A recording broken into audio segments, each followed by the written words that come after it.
নন এসির ভাড়া কত নিচ্ছেন? 680। বিআরটিএ কত নির্ধারণ করছে ভাড়া? কোথায় দেখান? হ্যাঁ, এসি আছে এখানে? আপনাকে 50,000 টাকা জরিমানা করা হলো, আপনি বাসের ভাড়া বেশি নিচ্ছেন। না না না, এটা আমি কোনোভাবেই মানি না। এটা কোনোভাবে মানা যায় না ভাই। এই স্বাধীন দেশে এই কারণে কি আমরা এত রক্ত দিছি, এত জীবন দিছি এই স্বাধীনতার জন্য? যে স্বাধীনতায় আমরা স্বাধীনভাবে বাসের ভাড়া বেশি দিতে পারবো না, যে স্বাধীনতায় আমরা স্বাধীনভাবে দুর্নীতি করতে পারবো না, যে স্বাধীনতায় আমরা স্বাধীনভাবে মানুষের মাথার উপর কাঁঠাল ভেঙে খাইতে পারবো না, এই স্বাধীনতা আমার কোনো দরকার নাই। এটাই কি আমরা চেয়েছিলাম? এই স্বাধীনতা কি আমরা চেয়েছিলাম?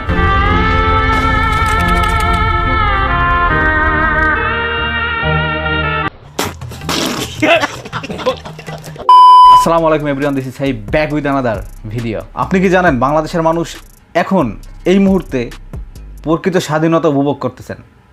কারণ আপনারা জানেন স্বাধীনের পর থেকে বাংলাদেশের দুর্নীতি, লুটপাট, চাঁদাবাজি এগুলো একটা নিত্যদিনের ঘটনা ছিল।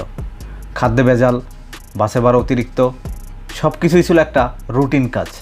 কিন্তু এই ইন্টারিম প্রফেসর মোহাম্মদ ইউনূসের সরকার এটাকে খুব সুন্দরভাবে হ্যান্ডেল করতেছে। 900 টাকা আপনি 800 বললেন কেন? এই দুইজন কার সামনে আপনি পারেন না না, আপনি কেন 800 বললেন?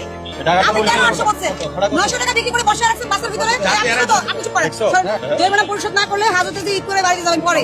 আপনি একটা জিনিস দেখেন, ঈদে কখনো ভোগান্তি ছাড়া, ঈদের গাড়ি ভাড়া ডাবল ছাড়া আপনি কখনো বাড়ি যেতে পেরেছেন? আমার এখনও মনে আছে, আমি যখন লাস্টবার ঈদে বাড়ি গিয়েছিলাম 3 গুণ বেশি ভাড়া দিয়ে গেছিলাম, তাও লোকাল বাসে। 12 ঘন্টা জ্যামে ছিলাম, কত কষ্ট করে স্ট্রাগল করে তারপরে আমার গন্তব্যে আমার বাড়িতে পৌঁছাতে হয়েছিল।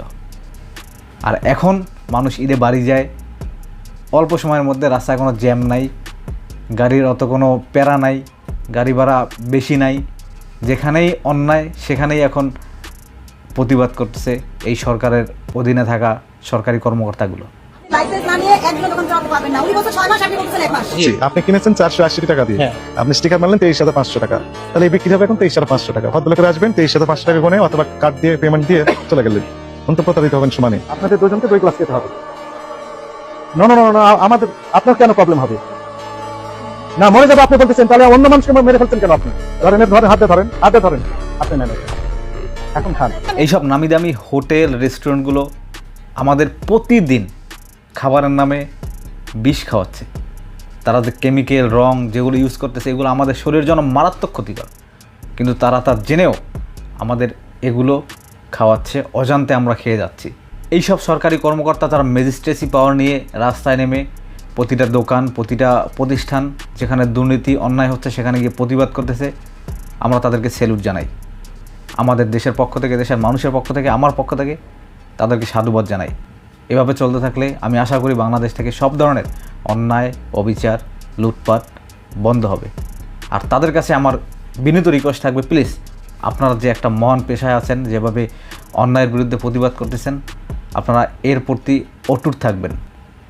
আপনারা যে সরকারি আসুক, আপনারা এই অন্যায়ের প্রতিবাদ করবেন। মানুষ আপনাদেরকে মাথায় তুলে রাখবে, অন্যায়কে প্রশ্রয় দিবেন না। ভালো থাকবেন, সবাই সুস্থ থাকবেন। দেখা হচ্ছে পরবর্তী নতুন কোনো ভিডিওতে। আসসালামু আলাইকুম।